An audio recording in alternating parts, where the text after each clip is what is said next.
मधुर बोल पग पंथ खोल सन्मार्ग बताने वाला बिगड़ी को बनाने वाला ये मधुर बोल पग पंथ बिगड़ी को बनाने वाला श्री राम यही घनश्याम ही श्री राम यही घनश्याम ही प्रभु के महिमा की आरती पापियों को पाप से है तारती भागवत भगवान की है आरती पापियों को पाप से है तारती वो श्री भागवत भगवान की है आरती पापियों को पाप से है तारती भागवत भगवान की है आरती पापियों को पाप से है तारती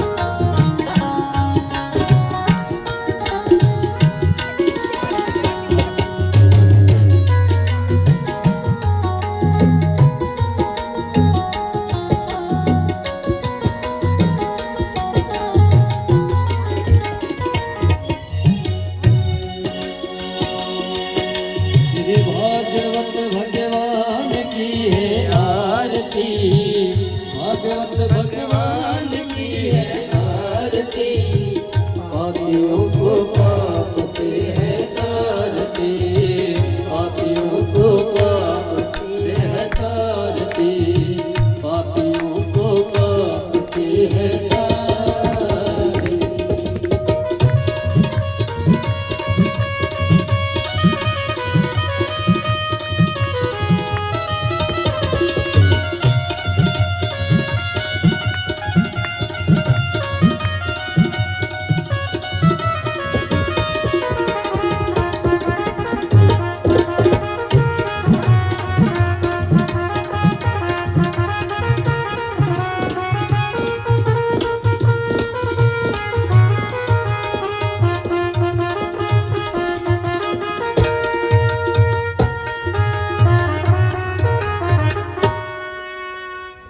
बोलिए मोर मुकुट बंसी वाले की जय हो भागवत महापुराण की जय हो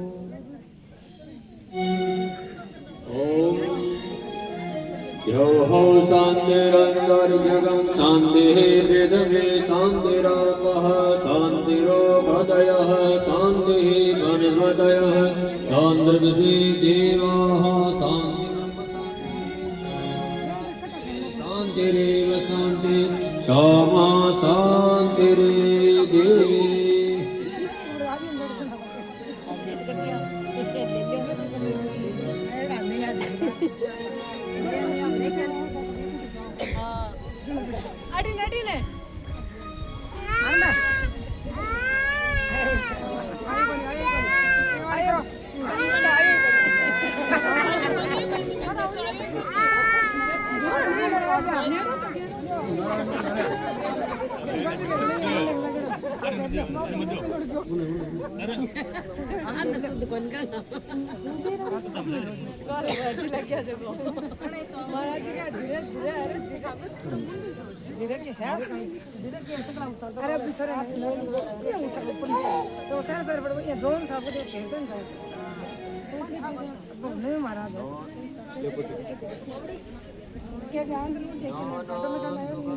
पुष्पांजलि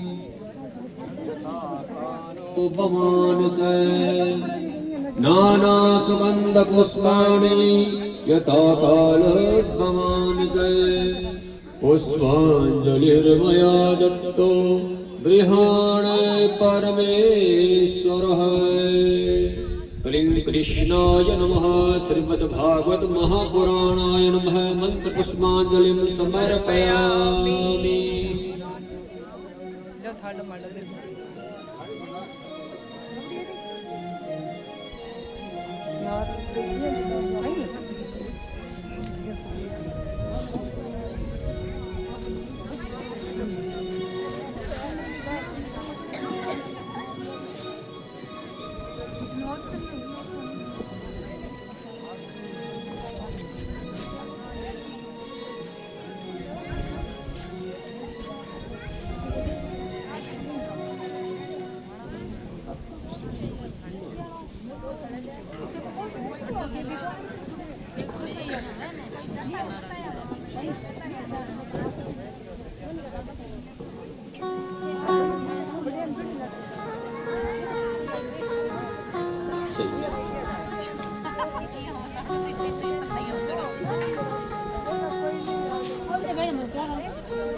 श्री गणेशाय नमः। श्री सरस्वती नमः। श्री सद्गुरु चरण कमलेभ्यो नमः। कलिं कृष्णाय नमः। ध्येयं सदा परिभवग्नमभीष्टदोहं तीर्थास्पदं शिवविरञ्जन तं शरण्यम् प्रत्यार्तिहं प्रणतपालभवाब्धिपोतं वन्दे महापुरुष ते चरणारविन्दम्।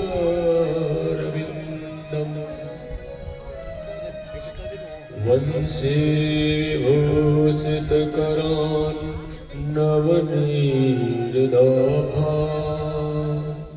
पीताम्बरादरुणबिम्बफलाधरोष्टा पूर्णेन्दुसुन्दरमुखादरविन्दनेत्रा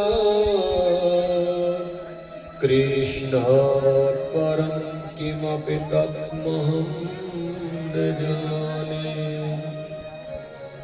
नारायणं नमस्कृत्य नरं चैव नरोत्तमं देवी सरस्वतीं व्यासं ततो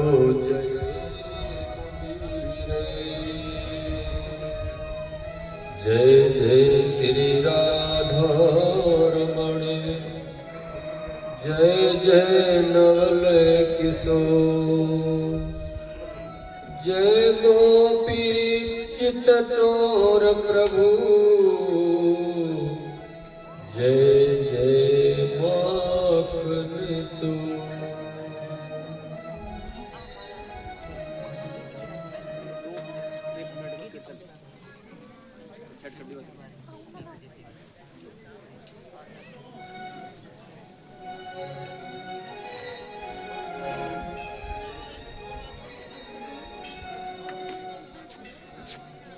श्री कृष्ण गोविंद हरे मुरारी।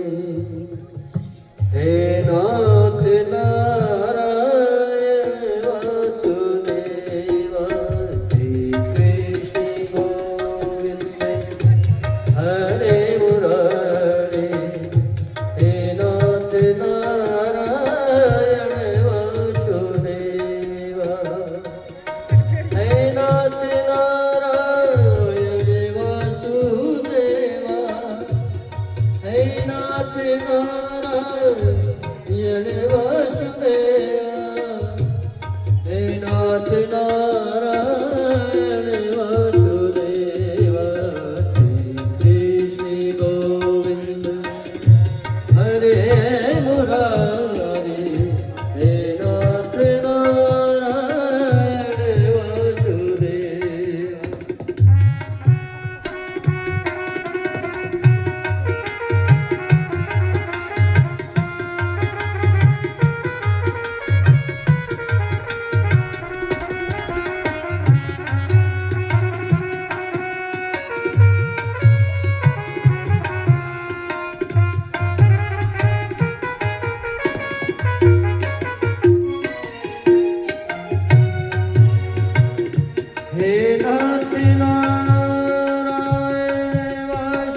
रामचंद्र भगवान की, भागवत महापुराण की।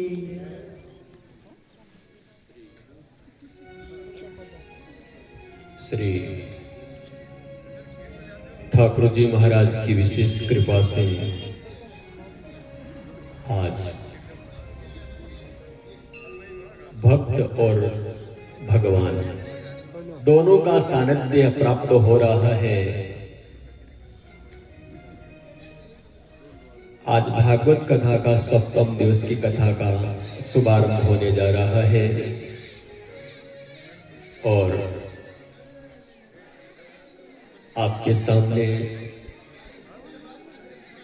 परमात्मा का एक सानिध्य जिसे मिलना चाहिए, ऐसे महापुरुषों का दर्शन स्वामी जी महाराज संत पधारे हुए। एक बार उनका स्वागत करते हुए कथा का शुभारंभ करेंगे। तो आइए स्वागत समारोह करते हुए कार्यक्रम में आगे बढ़ाएं। कल के प्रवचनों में, कल की कथाओं में वही प्रसंग पर चलते हैं कि श्री सुखदेव जी महाराज ने राजा परीक्षित को रुक्मणी मंगल का प्रसंग सुनाया। रुक्मणी मंगल, जानकी मंगल, पार्वती मंगल, ये बहुत प्रसिद्ध है। इसका आपने लाभ उठाया और इसके बाद श्री सुखदेव जी महाराज कहते हैं कि राजन, परमात्मा भगवान श्री कृष्ण का 16,108 विवाह हुआ और उसी समय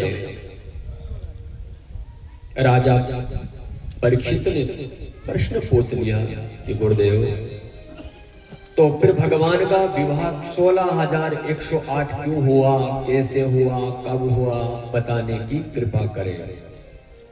तो सुखदेव जी महाराज बताते हैं कि राजन सुनो, एक बार की बात यह है कि द्वारिका में एक बार एक राजा आए थे, जिस राजा का नाम था सत्राजित राजा। सत्राजित राजा बहुत बड़े प्रतापी राजा थे और उनके पास एक मणि थी। सूर्य भगवान की बहुत आराधना करते थे, तो सूर्य भगवान ने प्रसन्न होकर के सत्राजित राजा को एक मणि दी, सेमंतक मणि। अच्छा, उस मणि की विशेषता क्या है? 1 क्विंटल सोना प्रतिदिन ये मणि दिया करते थे। प्रतिदिन अगर 20 घंटा पूजा किया जाए इस मणि की, तो 1 क्विंटल सोना मणि प्रदान करती थी। ऐसी बहुमूल्य मणि। तो एक बार संजोग ऐसे बना कि सत्राजित राजा उस मणि को गले में धारण करके द्वारिका में आए। भगवान श्री कृष्ण ने बड़ा स्वागत किया सत्राजित राजा का और भगवान कृष्ण ने पूछा कि राजन, इस मणि की इतनी बड़ी विशेषता है, इतने बड़े धन से क्या करते हो? इतना जो धन है उसका सदुपयोग होना चाहिए। भगवान ने तो मजाक से ही कहा था कि इतना धन से करते क्या हो, इस मणि को हमारे खजाने में रख दो और खजाना बढ़ता रहेगा तो समाज हित के लिए भगवान ने मणि को कहा था कि गरीबों की सेवा होती रहे, इसी बहन बेटी के विवाह में धन लगता रहे, जनहित के लिए भगवान ने कहा था। भगवान को धन की जरूरत नहीं थी, लेकिन भगवान ने यह सोचा कि इससे भक्त का जो धन बढ़ रहा है, इस धन का सदुपयोग हो, इस भावना से भगवान ने तो कहा था। लेकिन सत्राजित राजा ने मना कर दिया, बोला प्रभु ये मणि में नहीं दे सकता। भगवान ने कहा तुम्हारी इच्छा है। हमने कहा, कब कहा कि देना ही पड़ेगा, जैसी तुम्हारी इच्छा। अच्छा, अब संजोग ऐसे बना कि सत्राजित राजा अपने घर आया और 1 या 2 दिन के बाद घटना ऐसी घटी कि सत्यराजित राजा का छोटा भाई का नाम था प्रसेन, और प्रसेन ने सोचा कि रोज भाई जी मणि धारण करते हैं तो मैं भी हकदार हूं, भाई हूं इनका। तो छोटे भाई ने इस मणि को गले में धारण करके और घोड़े पर सवार होकर जंगल में घूमने गया। संजोग ऐसे बना कि उस जंगल में एक सिंह ने प्रसेन के ऊपर प्रहार किया और उस सिंह ने प्रसेन को मार दिया। और जो संजोग ऐसे बना, मणि पंजे में फंस गई शेर के, और शेर इधर उधर जंगल में घूम रहा था। उधर संजोग ऐसे बना कि जामवंत जी, जो रामावतार में जामवंत जी नहीं, वही जामवंत जी ने शेर के पंजे में मणि देखी। अरे इसके पास इतनी बहुमूल्य मणि कहां से आ गई? और जामवंत जी ने शेर को मार दिया, मणि छीन ली और अपने बच्चों को, एक गुफा में जामवंत जी रहते हैं, और परिवार सहित बच्चों को खेलने के लिए मणि दे दिया गया। अच्छा, संजोग ऐसे बना कि एक दिन हुआ, 2 दिन हुआ, भाई प्रसेन आया नहीं। तब सत्यराजित राजा ने सोचा कि हो न हो 5 दिन पहले द्वारिका का जो राजा है कृष्ण, वो मेरे से मणि मांग रहे थे और मैंने मना कर दिया। हो न हो मेरे भाई प्रसेन को कन्हैया ने मार दिया है और मणि छीन ली है। झूठा मिथ्या कलंक सत्यराजित राजा ने भगवान कृष्ण पर लगा दिया। और ये कानों ही कान खबर सूचना मिली द्वारिकाधीश भगवान कृष्ण को। उसी समय भगवान ने गर्गाचार्य जी पंडित जी को बुलाया और कहा, गुरुदेव समस्या का समाधान करें। भगवान ने कहा समस्या का समाधान करें। तो गुरुदेव गर्गाचार्य जी ने कहा, क्या समस्या है? बोले, हमारे दिनमान दशा ठीक नहीं चल रही है, मिथ्या कलंक लग गया मणि का, और मैंने उसके भाई प्रसेन को देखा नहीं। गर्गाचार्य जी पंडित जी ने कहा, द्वारिकाधीश आपने चौथ का चांद का दर्शन कर लिया है, भादवे की चौथ के चांद का दर्शन कर लिया, जिसके कारण मिथ्या कलंक लगा है। क्योंकि उस दिन चंद्रमा को श्राप लगा हुआ है। श्राप कैसे लगा कि एक बार संजोग ऐसे बना कि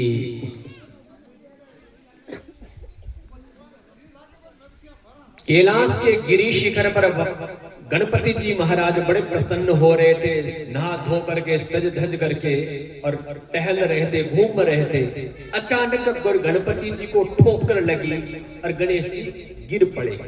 ऊपर से चांद देख रहा था, वो हंसा।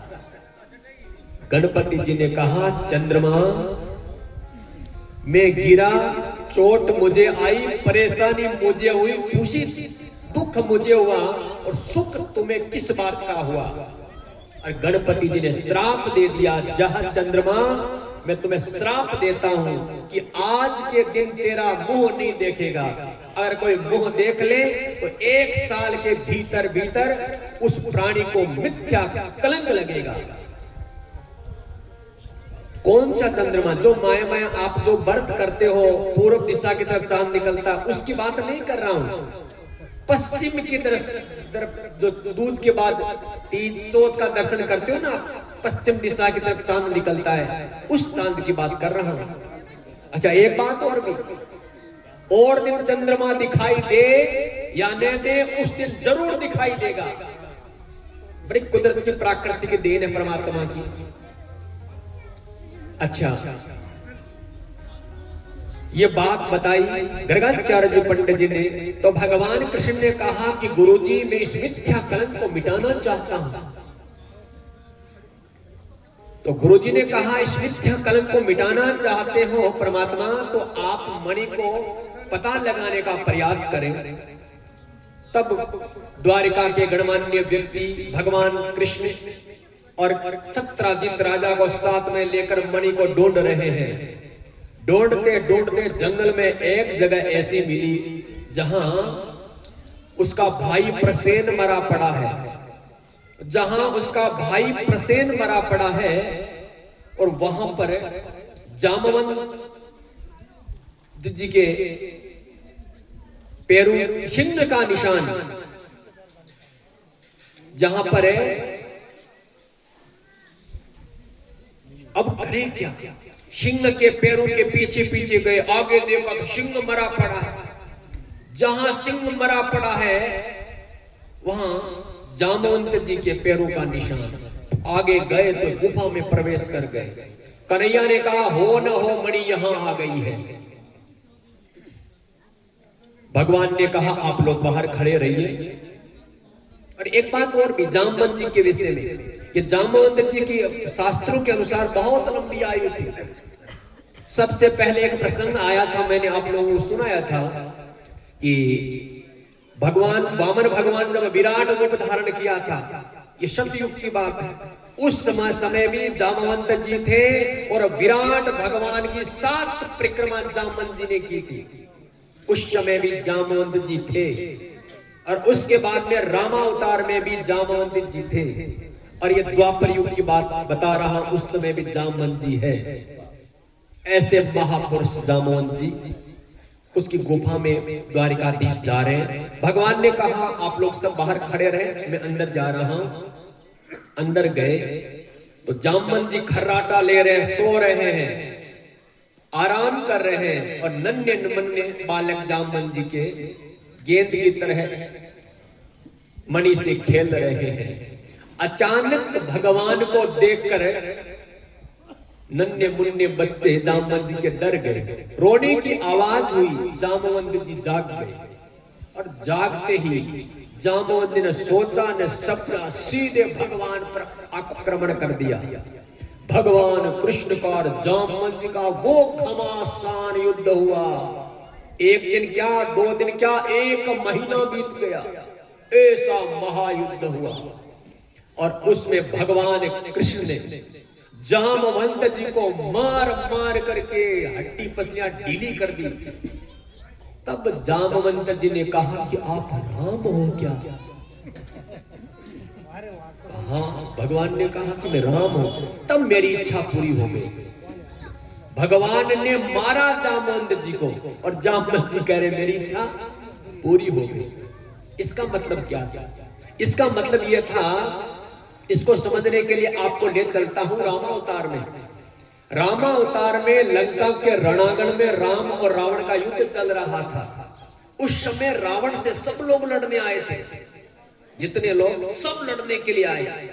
लेकिन जामवंत जी का और रावण का युद्ध नहीं हुआ। और उससे पहले राम ने रावण को मार दिया। तो जामवंत जी ने कहा भगवान श्री राम से, प्रभु मेरी एक इच्छा थी कि रावण जैसे महायोद्धा के साथ में मैं युद्ध करूं, और मुझे मौका नहीं मिला। आपने पहले रावण को मार दिया। अब क्या करूं? तो मेरे भुजाओं में खुजली आ रही है। जामवंत जी कह रहे इतनी ताकत है कि मेरे जैसा योद्धा कहीं मिले, और ऐसा योद्धा रावण था, आपने मार दिया। भुजाओं में खुजली आ रही है, राम जी आप मेरे से युद्ध करो। और राम जी ने कहा मैं मर्यादा पुरुषोत्तम हूं, तू मेरा सेवक, मैं तेरा मालिक, और दोनों का युद्ध ये मर्यादा से खिलाफ है। तो फिर जामवंत जी ने कहा क्या करूं फिर? राम जी ने कहा चिंता की कोई बात नहीं। इस बार मैं मर्यादा पुरुषोत्तम हूं, राम बना हूं, सेवक और मालिक का युद्ध मर्यादा से खिलाफ है। अगली बार मैं लीला पुरुषोत्तम रहूंगा, उस समय में मर्यादा नहीं रहेगी और तेरी भुजाओं की खुजली मिटा दूंगा। तो आज वादा किया हुआ था, इसलिए मार मार के जामवंत जी की हड्डी पसलियां ढीली कर दी। तब जामवंत जी ने कहा कि आप राम हो क्या? बोले हाँ राम। बोले इच्छा पूरी हो गई, इच्छा पूरी हो प्रभु, बस बस। अच्छा, जामवंत जी ने फिर हाथ जोड़े, प्रभु एक इच्छा और है। द्वारिकाधीश ने कहा बोलो भक्त बोलो, क्या इच्छा? बोले मेरी बेटी है जामवती, इस जामवती का विवाह प्रभु मैं आपके साथ करना चाहता हूं। भगवान ने कहा ठीक है। वो भालू की बेटी जामवती और भगवान कृष्ण ने उसको एक दिव्य मनुष्य का शरीर दिया, मानव तन, और दिव्य सुंदरी दुल्हन की तरह जामवती सज के तैयार हुई और भगवान ने दूसरा विवाह जामवती से किया और वो मणि देने लगा दहेज में। भगवान ने कहा दूर रख, दूर रख, ये मणि दूसरे की, हमारी नहीं है, सत्राजीत राजा की है, उसको दो। सत्राजीत राजा ने वो मणि ली, इतना शर्मिंदा हुआ, भगवान से आंख उठा करके नहीं देख सकता, इतने बड़े राजा को मैंने मिथ्या कलंक लगा दिया। सत्राजीत राजा ने अपनी क्षमा याचना मांगी, प्रभु मेरे से गलती हो गई, मैंने मिथ्या कलंक लगा दिया, चोरी का जो भी था मणि का। भगवान ने कहा कोई बात नहीं, तेरी शंका का समाधान करने के लिए मैंने युद्ध करने की चुनौती दे दी, ये मणि रखो। अब सत्राजीत राजा ने कहा हो न हो, इतने बड़े राजा से दुश्मनी मोल ले ली, ये दुश्मनी मित्रता के रूप में, भाईचारे के रूप में, कोई सगा संबंधी के रूप में बदले तो कैसे बदले, दिमाग लगाया। तुरंत सत्राजीत राजा ने भगवान कृष्ण से कहा कि प्रभु मेरी एक इच्छा है। भगवान ने कहा बोल सत्राजीत राजा, क्या इच्छा? बोले कि बेटा मेरा है नहीं, भगवान की कृपा से इकलौती मेरी एक बेटी है जिसका नाम है सत्यभामा, और भाई एक था प्रसेन, भगवान के घर पधार चुका। तो मैं मेरी बेटी का विवाह, सत्यभामा का विवाह प्रभु आपके साथ करना चाहता हूं। भगवान ने कहा मंजूर है। तो सत्राजीत राजा ने अपनी बेटी सत्यभामा का विवाह बड़ी धूमधाम से भगवान कृष्ण के साथ किया, और पुनः सत्राजीत राजा ने वही प्रार्थना, बोले प्रभु ये मणि मैं दहेज में देना चाहता हूं। भगवान ने कहा दूर रख इस मणि को, इस मणि के कारण कितना संकट झेलना पड़ा, मिथ्या कलंक लगा, दूर रख मणि, हमें नहीं चाहिए।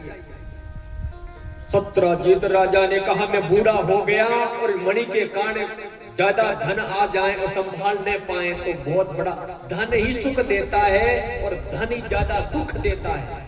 आज सत्राजीत राजा कह रहा है कि कोई लुटेरा आ जाए, चोर आ जाए तो इस मणि को रखवाला मैं समर्थ नहीं हूं, इसलिए मणि को प्रभु आप संभालो।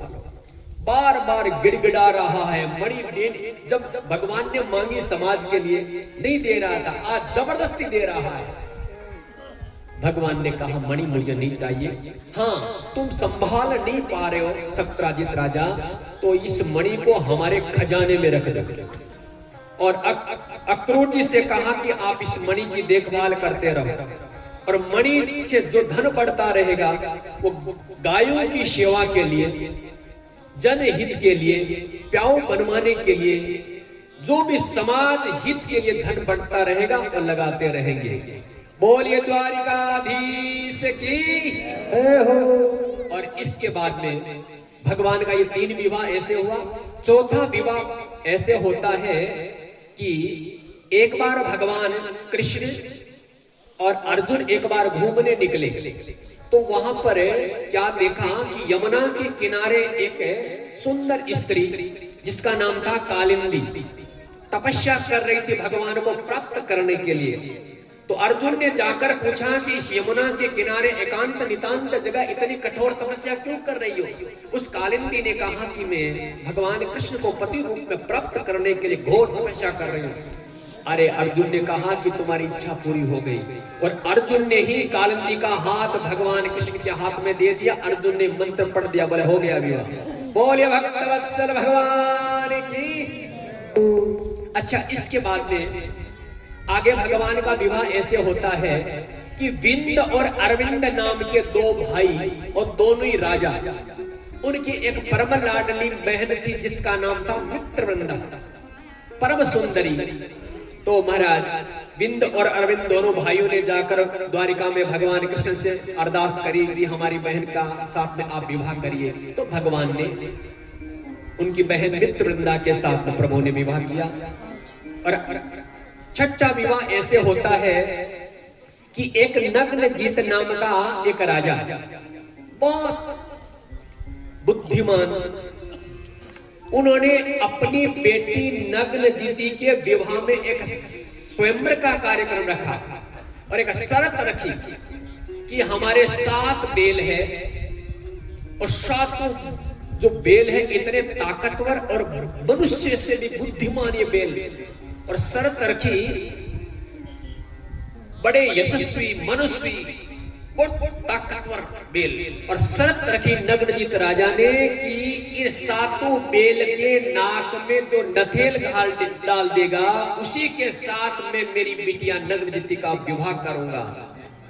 बड़े बड़े राजा महाराजा आए, कर न सके, द्वारिकाधीश आए और 7 रूप धारण किया और किसी को दिखाई नहीं दे रहा है, और एक क्षण में 7 बेलों के नाक में नथेल डाल दी और नग्नजिति राजा बड़े प्रसन्न हुए और अपनी बिटिया नग्नजिति का विवाह द्वारिकाधीश के साथ कर दिया।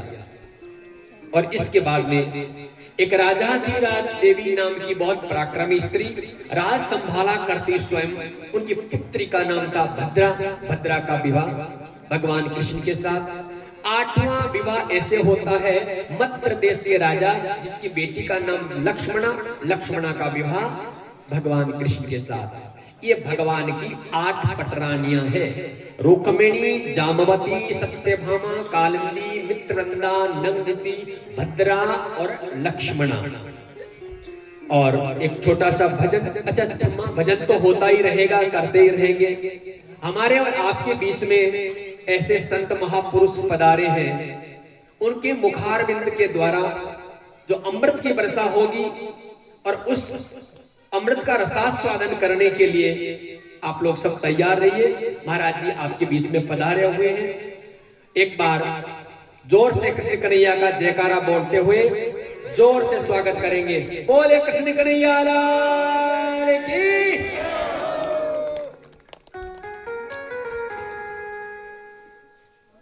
माइक की व्यवस्था करिए।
राम राम राम राम। बोलो भागवत भगवान की जय हो। वसुदेव सुतं देवं कंस चाणूरमर्दनं देव कृष्णं वन्दे जगद्गुरुं त्वमेव माता च पिता त्वमेव बन्धुश्च सखा त्वमेव विद्या द्रविणं त्वमेव सर्वं मम देव देव। भक्त भक्ति भगवंत गुरु चतुर्नाम बपुए इनके पद वंदन किए नासत विघ्न। भागवत भगवान के चरणों में प्रणाम करके व्यासपीठ पर आसीन पंडित जी को प्रणाम करके सभी सत्संगी माता बहनों भाइयों को राम जी राम। देखो, सबसे पहली बात यह है कि हमको जो सत्संग का मौका मिलता है ये बड़े भाग्य से मिलता है। एक तो जो मनुष्य शरीर मिला है ये भगवान की कृपा से मिला है, और सत्संग का जो मौका मिलता है ये भगवान की कृपा से मिलता है। बड़े बाग मानुष तनु पावा सुर दुर्लभ शब ग्रंथ निगावा। बड़े बाग मानुष तनु पावा सुर दुर्लभ शब ग्रंथ निगावा।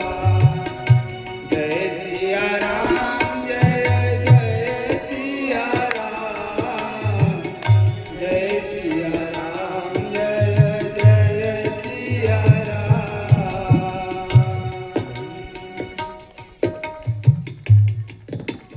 सबसे पहली बात है कि भगवान की कृपा से मनुष्य शरीर मिला है, और फिर दूसरी कृपा हुई कि सत्संग मिला। इसलिए जहाँ कहीं भी सत्संग का कथा का मौका मिले उसमें खूब भाग लेकर के अपने मनुष्य जीवन को सफल बनाना चाहिए।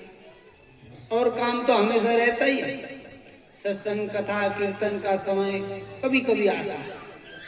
इस अवसर का खूब लाभ लेकर के अपने मनुष्य जीवन को सफल बनाना चाहिए। भागवत जी के महात्म्य में आता है, उक्तम भागवतम नित्यम कृतं चारि चिंतनम तुलसी पोषणम चैव धेनुनां सेवनम शमम।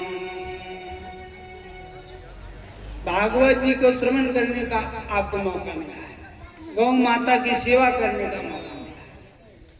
देखो, भागवत जी को श्रवण करना, गौ माता की सेवा करना, तुलसी जी को जल देना और भगवान के नाम का कीर्तन चिंतन करना, ये चारों बराबर है। भागवत जी के महात्म्य में आरंभ में आया है। तो कीर्तन का मौका आपको यहाँ मिला, भागवत जी सुनने का मौका यहाँ आपको मिल रहा है, गौ सेवा का आपको मौका मिल रहा है, चारों बातें आपको मिल रही है यहाँ। बोलो भक्तवत्सल भगवान की। 9-10 दिन से अखंड भगवान नाम कीर्तन चला, अब सत्संग कथा का मौका मिला और गौ सेवा का मौका मिला। तो देखो, मनुष्य जीवन है और इस मनुष्य जीवन की सफलता है भगवान के प्रेम को प्राप्त करने में। मनुष्य जीवन की सफलता पूर्णता है। कुछ भी करे अंत में भगवान का प्रेम प्राप्त हो गया तो मनुष्य जीवन सफल हो गया। इस प्रेम प्राप्ति के लिए स्वामी जी ने 5 सूत्र बताए, वहां बैनर भी लगा है पंचामृत का, कि हम भगवान के हैं, हम जहां भी रहते हैं भगवान के दरबार में रहते हैं, हम जो भी शुभ काम करते हैं भगवान का ही काम करते हैं। शुद्ध सात्विक जो पाते हैं, शुद्ध सात्विक जो प्रसाद पाते हैं भगवान का ही प्रसाद पाते हैं, और भगवान के दिए हुए प्रसाद से भगवान के जनों की सेवा। ये भक्ति के लिए 5 अमृत है। अमृत उसे कहते हैं जिसके पान से जीव अमर हो जाए, तो ये अमृत है। इसमें भी पहले नंबर पे जो है मैं भगवान का अथवा हम भगवान के, ये मुख्य बीज है। ये एक हमारे जीवन में उतर जाएगा तो सभी हमारे जीवन में उतर जाएंगे।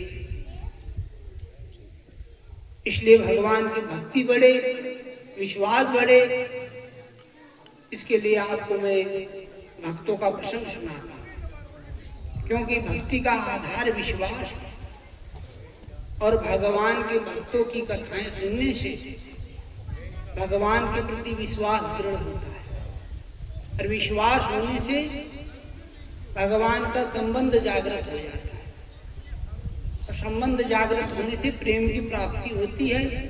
प्रेम की प्राप्ति होने से मनुष्य जीवन सफल हो जाता है। तो भक्ति का आधार है विश्वास।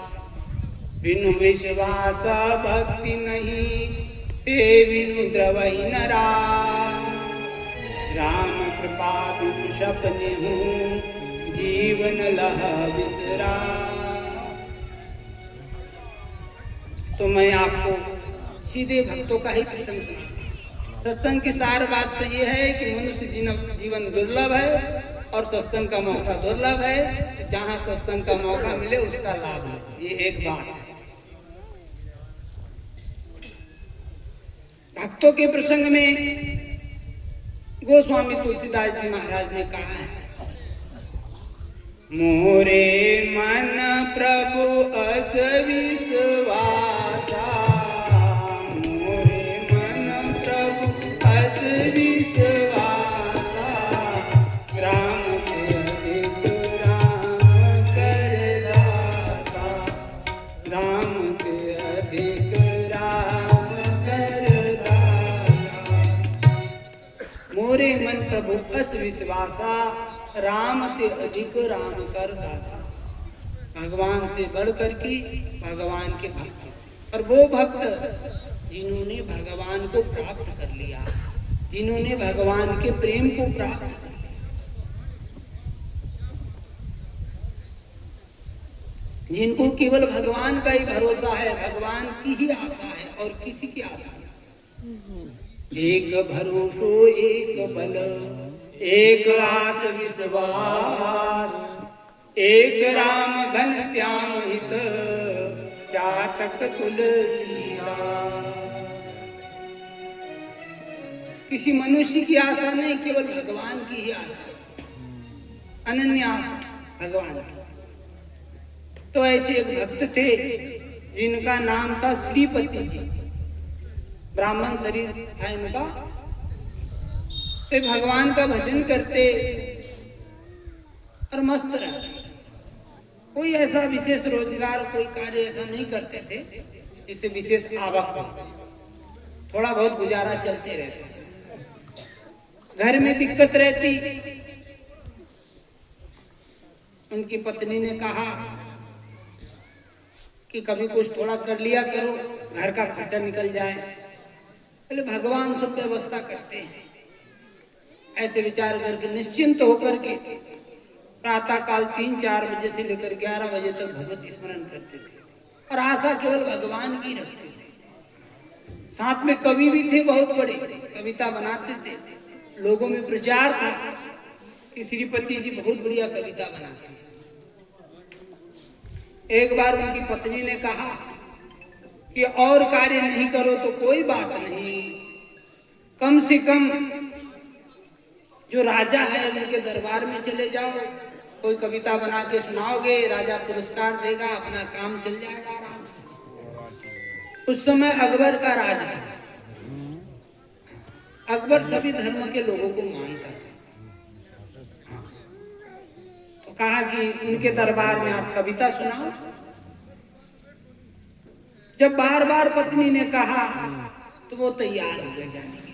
चलो भाई, अब इतना आग्रह है तो गए दरबार में, अकबर के दरबार में। पर उनकी निष्ठा थी। देखो, यदि अपने जीवन में कोई निष्ठा रहेगी तो निष्ठा हमारा कल्याण कर देगी। निष्ठा नाम होता है एक ही चीज में दृढ़ता।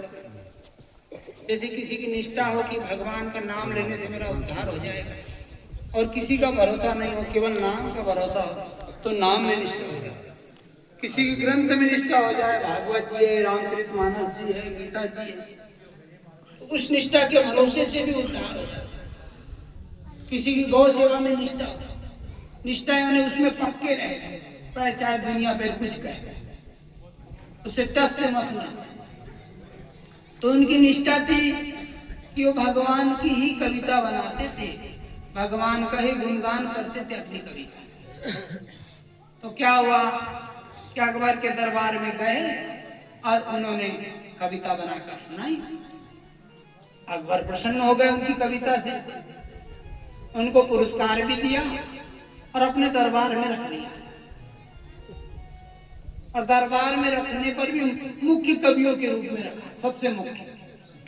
जब कभी श्रीपति जी कविता बनाते तो अकबर उनको पुरस्कार देता था। दूसरे जो कवि थे उनके मन में ईर्ष्या उत्पन्न हो गई कि ये तो हमसे बाद में आया। और एक बात बड़ी है कि ये कवि राजा की गुण भी नहीं गाता है, अकबर की प्रशंसा नहीं करता है अपनी कविता में, ये तो भगवान की प्रशंसा करता है।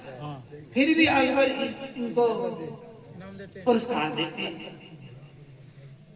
एक बार उन्होंने अकबर से कहा, परंतु अकबर ने सोचा ईर्ष्यावश कह रहे हैं इसलिए ध्यान नहीं दिया। अकबर से कहा कि राजन, ये तुम्हारा गुणगान नहीं करते, ये सभा में, आपकी सभा में आपका अपमान कर रहा है, आपका कभी इसने गुणगान नहीं किया, तो गुणगान नहीं किया तो अपमान तो हो ही गया। पर उन्होंने ध्यान नहीं दिया। सब कवियों ने मिलकर के एक बार योजना बनाई कि इनको सभा में नीचा दिखाना है।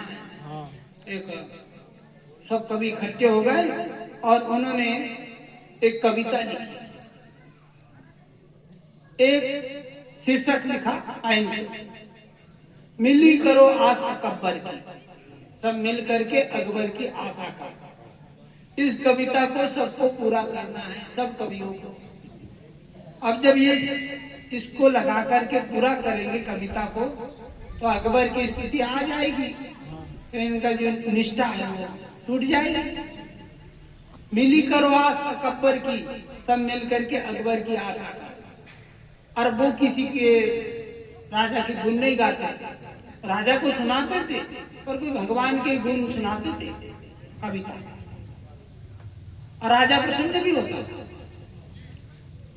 उस दिन बहुत सारी भीड़ इकट्ठी हो गई कि देखिए आज श्रीपति जी क्या सुनाती है, इनका तो नियम है कि भगवान के गुण गाते हैं, आज तो अकबर के गुण गाना पड़ेगा इनको, कि सब मिलकर के अकबर की आशा करो। इनको भी आशा करनी पड़ेगी, आज तो इनको भी आशा करनी पड़ेगी। आज फंसे है, भीड़ ज्यादा हो गई, सभा लग गई, सब कवियों ने अपनी अपनी कविता सुनाई है। अंत में कवियों ने कहा कि श्रीपति जी अब आपका नंबर है, आप सुना। श्रीपति जी ने सोचा अच्छे फंसाए हमको आज तो इन्होंने, ठीक है। उनकी निष्ठा थी कि भगवान के गुण गाना है और कविता भी बनानी है, तो उन्होंने कविता बनाई। अब के सुनता फनियान समान, बादत पाग अटब्बर की, दिया था ना, पैंट दिया था, मिली करो आस अकबर की। अब के सुलता फनियान समान, बादत पाग अटब्बर की, यानी फनियान है नाक, जैसे नाक के ऊपर मनी होती है ना, तो बोले आजकल के जो राजा है उनका जो मुकुट होता है पगड़ी ऊंची होती है। अब के सुलता फनियान समान, बांधत पाग अटब्बर की, तजी एक को दूसरे को जो भजे, कटी जीव गिरे वाला लब्बर की।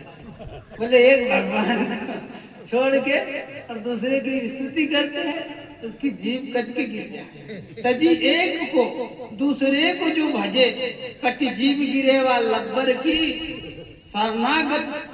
शरणागत श्रीपति राम ही की, श्रीपति तो राम जी की शरण है। शरणागत श्रीपति राम ही की, नहीं त्रास है काहू जब्बर की। किसी बलवान का कोई डर नहीं, बोले हम तो भगवान राम जी की शरण में है, किसी बलवान का हमको भय नहीं। शरणागत श्रीपति राम ही की, नहीं त्रास है काहू जब्बर की। और जिनको हरि में प्रतीति नहीं, सो मिली करो आशा कब्बर की। जिनको भगवान में विश्वास नहीं है, तुम ही मिलके करो अकबर की आशा।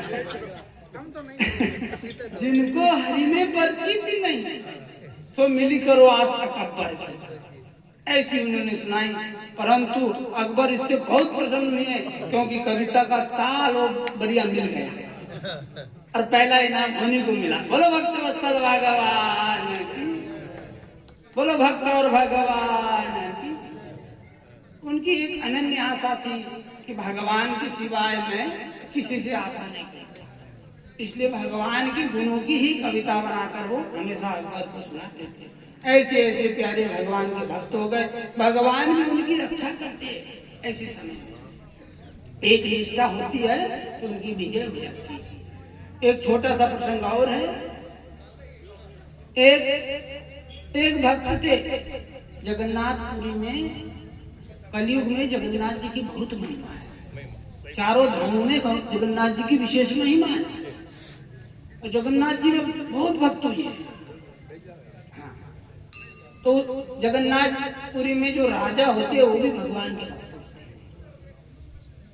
एक समय की बात है, एक राजा थे, भगवान के भक्त थे। उनके प्रसाद में निष्ठा थी, नियम था, निष्ठा थी कि जब तक उनको जगन्नाथ जी का प्रसाद न मिल जाए तब तक वो भोजन नहीं करते थे। प्रतिदिन पहले पुजारी उनको प्रसाद लाकर देता, उसके बाद भोजन पाते थे। एक दिन वो चौपड़ खेल रहे थे। खेल में इतने मस्त हो गए कि इधर उधर की ही रुचि नहीं रही। कभी कभी आप लोग भी कोई मोबाइल देखते हो तो इतने मस्त हो जाते हैं, बीच में कोई कुछ कहता है डिस्टर्ब मत करो। तो खेल में इतने मस्त हो गए, आनंद आ रहा था। उसी समय पुजारी प्रसाद लेकर के पहुंच गया। तो उस समय उनको इतना ध्यान नहीं रहा, उल्टे हाथ से उन्होंने ऐसे प्रसाद का स्पर्श किया और खेल में लगे। पुजारी ने सोचा कि आज तो भगवान के प्रसाद का अपमान हो गया। प्रसाद लिया भी नहीं, केवल उल्टे हाथ से छू दिया थाली को। पुजारी ने प्रसाद ले जा करके रख दिया कि आज राजा को प्रसाद देना ही नहीं है, कल देंगे। अब ये चौपड़ पूरा होने के बाद जब राजा को ख्याल आया कि अरे प्रसाद आया था और मैं इस खेल में इतना मस्त हो गया कि मैंने भगवान के प्रसाद का अपमान कर दिया, थोड़ा प्रसाद लिया नहीं, प्रसाद ऐसे ही वापस चला गया। भक्त थे, बड़ी ग्लानि हुई हृदय में, बड़ा दुख हुआ कि आज तो बहुत बड़ी भूल हो गई है, क्या करूं। पुजारी ने प्रसाद भी नहीं भेजा बाद में, तो फिर भोजन भी नहीं किया, भूखे रहे, प्रायश्चित किया। फिर भी हृदय में बहुत ग्लानि बनी रही कि अरे क्या करूं मैं, ऐसा प्रायश्चित करूं कि फिर कभी मेरे से भूल ना हो। विचार आया कि इस हाथ ने दोष किया है, मैं इस हाथ को ही नहीं रखूंगा। जब ये हाथ नहीं रहेगा तो कभी फिर दोबारा मैं भूल नहीं करूंगा, क्योंकि भूल होगी तो मेरे को याद आ जाएगा कि हाथ है नहीं, देख लो। अब भूल करोगे तो दूसरा भी नहीं रहेगा। शिक्षा के लिए उन्होंने निश्चय किया कि मैं अपने हाथ को अलग कर दूंगा। पर अब अपने हाथ से कौन आरी लेके हाथ काटेगा, धीरे धीरे तो कटेगा नहीं, गाजर मूली की तरह। सोचा कोई खट से काट देवे, एकदम से कोई काट देवे तो खटका से अलग हो जाए। जैसे कभी कभी मशीन में हाथ चला जाता है तो खट से अलग हो जाता है, उसमें तो एकदम पता नहीं चलता है, बोले एकदम हाथ कटता है, बाद में फिर पता चलता है कि हाथ कट गया। तो उनको एक युक्ति सूझी। उन्होंने अपने मंत्री से कहा कि एक भूत है जो रात में मेरे को परेशान करता है, खिड़की में से हाथ डाल करके तंग करता है। मंत्री बोला, राजन ऐसा कौन सा भूत आपको तंग करता है? डरने की बात नहीं है, मैं हूं, मैं आपके कक्ष में शयन करूंगा, देखता हूं कौन सा भूत है। उनको तो अपना हाथ कटवाना था, इसलिए उन्होंने युक्ति बनाई।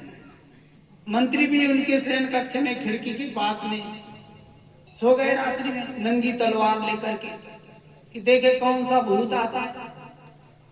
आधी रात में राजा उठा और इधर से जाकर के खिड़की में से हाथ डाल करके और मंत्री को डराने लगा। मंत्री ने देखा कि भूत का हाथ आ गया है, बात तो सही है, कहता था कि भूत है भूत का हाथ आ गया है। मंत्री खड़ा हुआ, खट से तलवार से हाथ अलग कर दिया। यहाँ से हाथ अलग हो गया और हाथ अलग होने के बाद देखा कि अरे ये तो राजा का हाथ है। तो मंत्री को बड़ा दुख हुआ कि राजन, आपका हाथ मेरे द्वारा कटवाया, मुझे कितना दोष लगेगा, आप भगवान के भक्त हो, ये पाप तो मेरे पे चढ़ेगा। राजा ने कहा कोई बात नहीं, मेरी इच्छा थी। अब राजा के हृदय में शांति हुई कि चलो जिसके कारण दोष हुआ था उस हाथ को ही मैंने दंड दे दिया। तब हृदय में बड़ी शांति हुई। दूसरे दिन पुजारी प्रसाद लेकर के आया है। दूसरे दिन के लिए तो कोई बात नहीं थी, उसी दिन के लिए मना था। दूसरे दिन पुजारी जब प्रसाद लेकर के आया सामने से, तो सामने से दूर से ही प्रसाद को देख करके राजा गदगद हो गया, आंखों से अश्रुपात होने लगे, रोम खड़े हो गए कि आज मेरा अपराध दूर हो गया है, अब मुझे प्रसाद मिल जाएगा। गदगद हो गए, निष्ठा थी भगवान के प्रसाद में। इसमें भी लिखा है हम जो भी शुद्ध सात्विक पाती है भगवान का ही प्रसाद पाते, केवल एक बात से, एक ही निष्ठा से कल्याण किया। तो गदगद हो गए, आंखों से अश्रुपात होने लगे, रोम खड़े हो गए। जब पास में आया पर प्रसाद लेके पंडित जी आए तो प्रसाद लेने के लिए हाथ बढ़ाया। तो स्वाभाविक है, आदत बनी थी दो ऐसा करके प्रसाद लेते, एक हाथ से, तो हाथ तो था नहीं, तो कंधे को स्वाभाविक आगे हुआ कंधा, जो ही आगे हुआ तो दूसरा हाथ उगाया। बोलो भक्तवत्सल भगवान की। ये सत्य घटना है, ऐसे नहीं।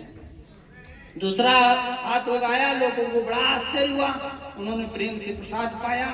अभी 24 घंटे नहीं बीते थे क्योंकि रात में हाथ काटा था और सवेरे प्रसाद लेकर के आ गए थे पंडित जी। वो हाथ नहीं पड़ा हुआ था, कटा हुआ, ये नया हाथ आया। भगवान की आकाशवाणी हुई कि जो कटा हुआ हाथ है ये बगीचे में गाड़ दो। जहाँ भगवान के लिए बाग बगीचा लगा है फूलों का, उसमें बगीचे हाथ को गाड़ दो। उस हाथ को बगीचे में गाड़ दिया।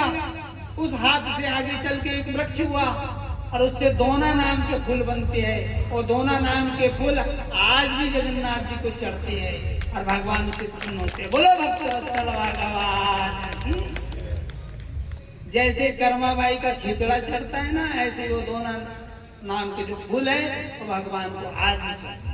उस कटे हुए राजा के कटे हुए हाथ से वो वृक्ष। ऐसे ऐसे भगवान के भक्त हो गए हैं जिन्होंने भगवान की भक्ति को प्राप्त करके अपने मानव जीवन को सफल बनाया। जो कथा वार्ता सत्संग है ये भगवान की चिंतन के लिए है। कथा से भगवान का चिंतन होता है, भगवान के प्रति हमारी प्रीति जागृत होती है। तो अपने मनुष्य जीवन को भगवान की भक्ति करके सफल बनाए और खूब सत्संग में, कीर्तन में, भजन में अपने समय का सदुपयोग। मोरे मन प्रभु अस विश्वासा, राम से अधिक राम कर दासा। राम सिंधु घन सज्जन धीरा, चंदन तरु हरि संत समीरा। जय सिया राम, जय जय सिया राम, जय सिया राम, जय जय सिया राम।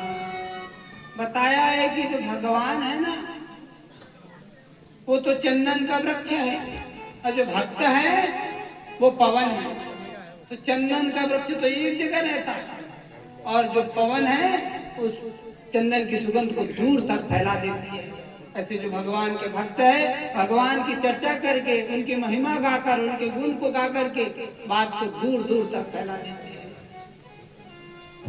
भगवान जो है समुद्र की तरह है और भक्त जो है बादल की तरह है। समुद्र में तो एक जगह जल रहता है और बादल जो है जल को इकट्ठा करके और जगह जगह बारिश कर देता है। ऐसे भक्त है जगह जगह भक्ति का प्रचार कर देते हैं। तो इस प्रकार अपने जीवन को सफल बनाएं। और अंतिम दिन है, ज़्यादा समय न लेकर, क्योंकि आज का प्रसंग भी भागवत में लंबा रहता है। आप सब लोग बड़े प्रेम से भागवत जी सुनेंगे और अपने मनुष्य जीवन को सफल बनाएंगे। बोलो भक्त वत्सल भगवान की, सच्चिदानंद भगवान।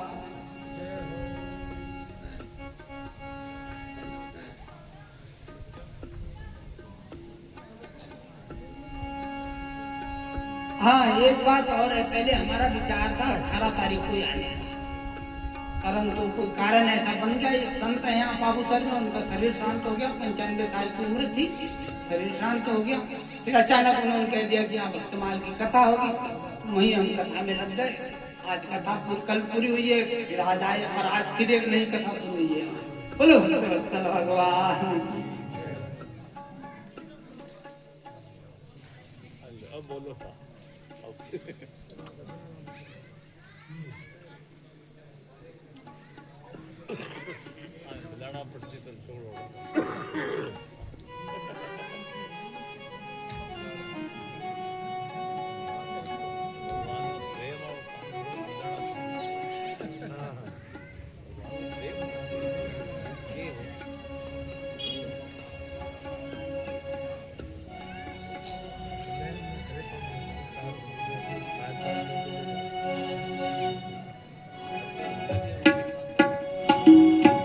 सतगुरु जिनका नाम है,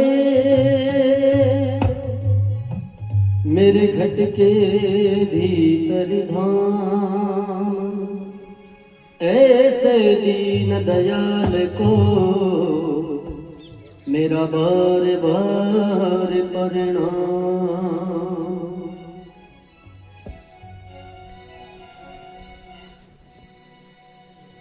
अवगुण बहुत किया गुरुदाता मैंने,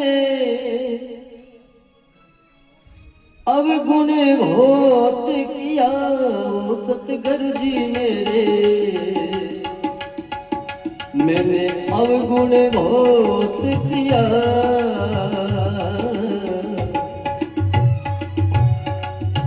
अवगुण बहुत किया गुरुदाता मैंने, अवगुण बहुत किया वो सतगुरु जी महाराज, अवगुण बहुत किया।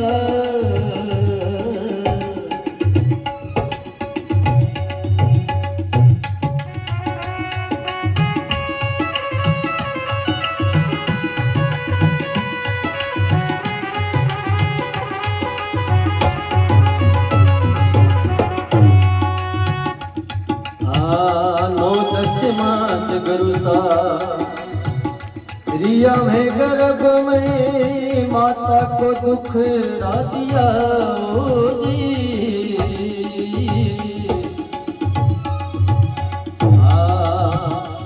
गुरु जी 9-10 मास में रिया गर्भ में माता को दुख रा दिया।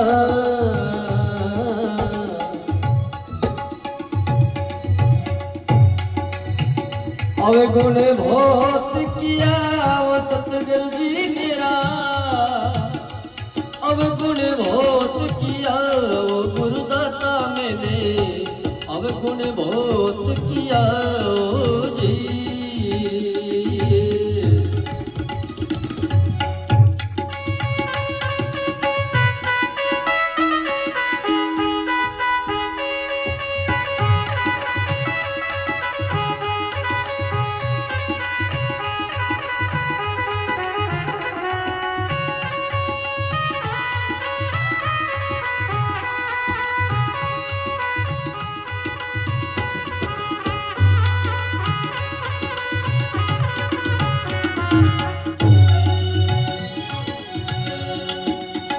जितना पाव गुरु जी दिया धरणी पर, जितना जीव मरा जी।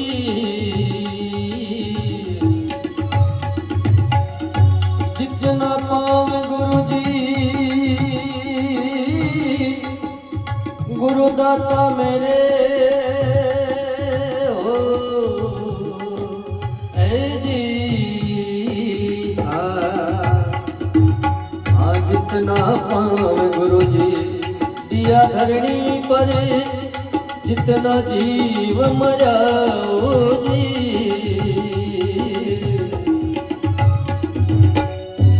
अवगुण बहुत किया वो सतगुरु जी मैंने, वो पाप बहुत किया वो धन गुरु सहारा। अवगुण बहुत किया।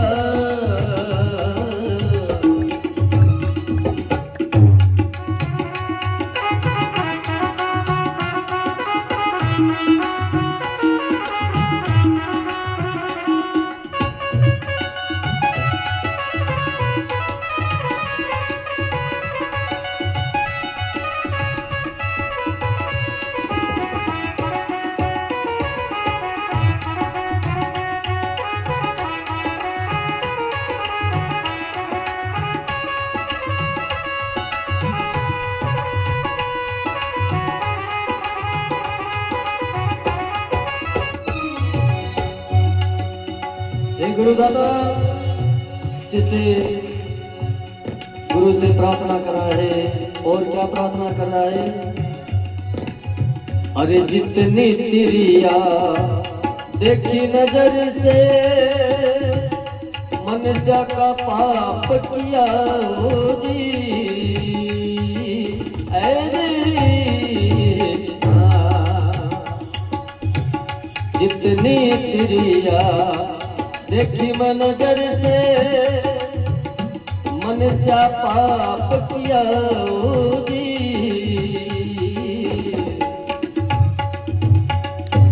मनुष्य पाप किया ओ सतगुरु जी मेरे, मनुष्य पाप किया ओ धन गुरु जी मैंने। जो जो अवगुण बहुत किया ओ जी। अवगुण बहुत किया धन गुरु सा मेरे, मैंने पाप बहुत किया वो सतगुरु जी मैंने। अवगुण बहुत किया।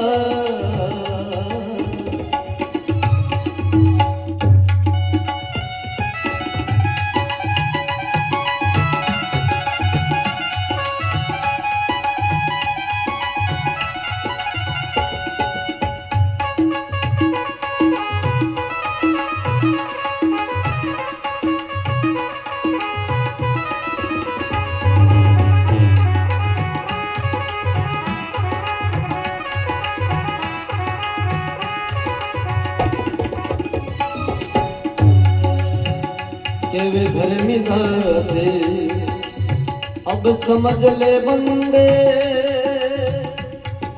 तेरा अवगुण माफ किया हो जी।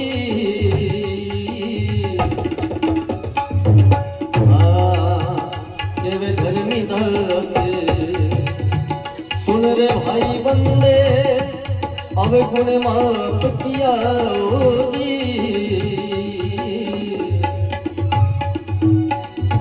अवगुण माफ किया सतगुरु जी थे तो, हमारा अवगुण माफ किया वो धन गुरु जी मैंने। अवगुण बहुत किया। अवगुण बहुत किया धन गुरु जी मैंने, वो पाप बहुत किया वो सतगुरु जी दाता। अवगुण बहुत किया ओ जी ओ जी।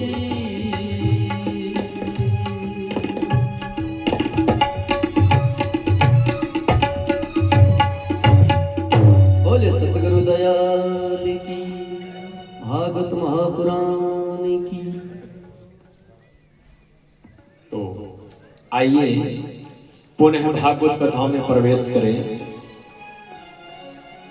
श्री शुकदेव जी महाराज राजा परीक्षित को यह भागवत कथा का रसपान करा रहे हैं और कह रहे हैं कि राजन, उस समय एक बड़ा पराक्रमी एक राजा हुआ जिसका नाम था भौमासुर, जो भूमि से उत्पन्न हुआ, इसलिए उसका नाम पड़ा भौमासुर। भौमासुर ने अपने बल का बहुत दुरुपयोग किया। कभी कभी व्यक्ति धन का दुरुपयोग करता है, कभी कभी व्यक्ति अपने बल का भी दुरुपयोग करता है। तो इसलिए उस भौमासुर ने अपने बल का बहुत दुरुपयोग किया। बड़े बड़े राजघरानों में जाता है और अपने ताकत से राजकुमारियों को हरण कर लेता है, राजकुमारियों का हरण कर लेता है। उस भौमासुर ने मन में एक संकल्प लिया कि जब 20,000 राजकुमारियां जब इकट्ठी हो जाएगी तो सबके साथ एक समय में ही विवाह कर लूंगा। उस भौमासुर ने 16,100 राजकुमारियां इकट्ठी कर ली। अपने कारागार में, जेल में बंद पड़ी है। उस समय भगवान कृष्ण को द्वारिका में सूचना मिली। देवताओं ने आकर कहा, प्रभु इस भौमासुर ने इस धरती पर इतना अत्याचार किया है, अपने बल का इसने दुरुपयोग किया है, देवताओं की माता अदिति का कुंडल छीन लिया है, वरुण भगवान का छत्र छीन लिया है। और सत्यभामा, उस समय भगवान सत्यभामा को साथ लेकर भौमासुर के पास आए और बड़ा विचित्र युद्ध छिड़ गया। भौमासुर के हाथों ये भौमासुर एक क्षण में ही मारा गया। मेरे प्रभु भौमासुर के कारागार जेल में जब प्रवेश किया तो 16,100 राजकुमारियां बंद पड़ी है। मेरे गोविंद के नेत्रों में आंसू आ गए, नेत्र सजल हो गए। इन राजकुमारियों का अब क्या होगा? दुनिया का कोई भी राजकुमार इनसे विवाह नहीं करेगा। कहेगा कि भौमासुर की जेल में रह करके आई है कि शुद्ध है कि अशुद्ध है, कौन विवाह करेगा? और कई राजकुमारियां तो जेल में पड़ी पड़ी बूढ़ी हो गई। इन्हें कौन राज स्वीकार करे, कौन राजा स्वीकार करे? तो भगवान ने उनसे पूछा, भाई क्या किया जाए? तो कई राजकुमारियां ऐसी थी, विचार कर रही है कि हमें राजकुमार स्वीकार नहीं करे, माता पिता भी स्वीकार नहीं करे, तो इन राजकुमारियों के सामने दो ही रास्ता है, या तो आत्महत्या कर ले या गलत रास्ते पर चली जाए। तो भगवान ने उनको जीवन जीने के लिए भगवान ने उनके माता पिता को बुलाया, राजकुमारियों को सबको इकट्ठी करके प्रभु ने कहा, आपके मेरे मन में कोई अन्यथा कोई विचार न हो तो मैं आपको मानव के गुणों से जीने का अधिकार दे सकता हूं और मैं आप सबके साथ विवाह कर सकता हूं। सभी राजकुमारियों ने कहा कि प्रभु हमें स्वीकृति है। और उसी समय भगवान कृष्ण ने 16,108 रूप धारण किया और एक घड़ी में ही सब के साथ विवाह कर लिया। बोलिए द्वारिकाधीश की जय हो। तो कहने का मतलब है कि भगवान के इतने विवाह क्यों हुए, इसके पीछे भी संतों का अपना अपना विचार है। 16,108 का मतलब क्या है? तो वेद के जो 3 कांड है, वेद में 3 कांड है, ज्ञान कांड, उपासना कांड और कर्म कांड। ज्ञान कांड के मंत्र है 4,000, कर्म कांड के मंत्र है 80,000। ऐसे कर्म करो, ऐसे कर्म करो, मंत्र है 80,000। और उपासना कांड यानी उपवास, परमात्मा के समीप रहने का जो मंत्र है वो है 16,000। तो उप समीपे असनम उपासनम उपासना कांड के जो 16,000 मंत्र हैं, ऋचाएं हैं, वही 16,000 कृष्ण की पत्नियां बन करके आई और ऊपर रह गए 16,100। 100 का मतलब है उपनिषद और वेदांत, जिनमें कृष्ण की भक्ति का प्रतिपादन किया जाता है। और वे ही 100 कृष्ण की ऊपर पत्नियां थी। ऊपर रह गई 16,108। 8 का मतलब 8 प्रकार की जो प्रकृति है, वो प्रकृति ही स्त्रियों का रूप धारण करके आई। 8 प्रकार की प्रकृति ये है: भूमि, जल, अग्नि, आकाश, वायु, मन, बुद्धि और अहंकार। ये 8 प्रकार की प्रकृति है। जीव में और ईश्वर में इतना ही अंतर है। हम सब प्रकृति के बस में है और प्रकृति परमात्मा के बस में है। तो ये परमात्मा भगवान कृष्ण ने ये विवाह किया और ये कोई साधारण कोई कन्याएं नहीं थी। ये मंत्र ऋचाएं ही एक प्रकार से रूप धारण करके आई और परमात्मा ने ऐसा विवाह किया। और आगे श्री सुखदेव जी महाराज कहते हैं कि राजन, उस समय संजोग ऐसे बना, आगे घटना ऐसी घटती है। सुखदेव जी कहते हैं कि उस समय पांडव सब अब इंद्रप्रस्थ की तैयारी कर रहे हैं। तो पांडव आकर के सारे बोले भगवान कृष्ण से कि प्रभु जय हो, प्रभु महाराज जी का माल्यार्पण नहीं, आप माला लेकर के आओ, महाराज जी का सम्मान करो।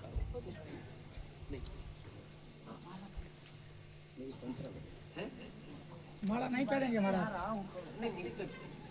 माला पहन दे। तो क्या स्वागत करें आपका, बताइए।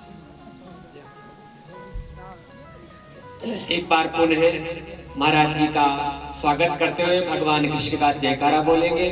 बोले वृंदावन बिहारी लाल की जय हो।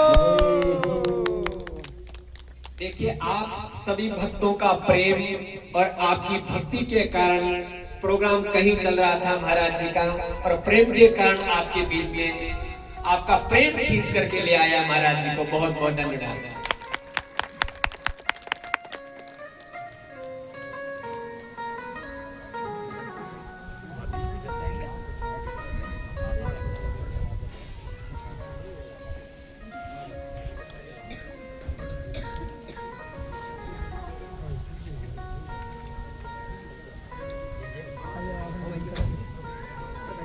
तो उस समय मैं बता रहा था प्रसंग ये चल रहा है कि उस समय पांडव एक नया नगरी का निर्माण किया है, जिस नगरी का नाम है इंद्रप्रस्थ। और इंद्रप्रस्थ में नई नगरी का निर्माण के लिए राजसूय यज्ञ की तैयारी चल रही है। तो उस समय अर्जुन और भीम आए और द्वारिका में आकर भगवान कृष्ण से कहा कि प्रभु आप पधारिए इंद्रप्रस्थ। भगवान ने कहा कि मैं इंद्रप्रस्थ आ जाऊंगा, लेकिन जरासंध जो है यज्ञ में विघ्न डालेंगे और इस जरासंध का इलाज करना है। तब कहते हैं कि भगवान कृष्ण, अर्जुन और भीम जरासंध के यहां गए और तीनों ने अपना रूप बदल लिया। भगवान कृष्ण, भीम और अर्जुन एक महात्मा का रूप धारण करके गए जरासंध के पास, और जरासंध पहचान नहीं पाया। जरासंध ने सोचा कि कोई संत आए हैं। तब जरासंध ने कहा आइए महाराज जी पधारिए, आपका स्वागत है। जरासंध कहता है कि महात्माओं के प्रति, संतों के प्रति, ब्राह्मणों के प्रति, गायों के प्रति मेरा कोई आदर नहीं है।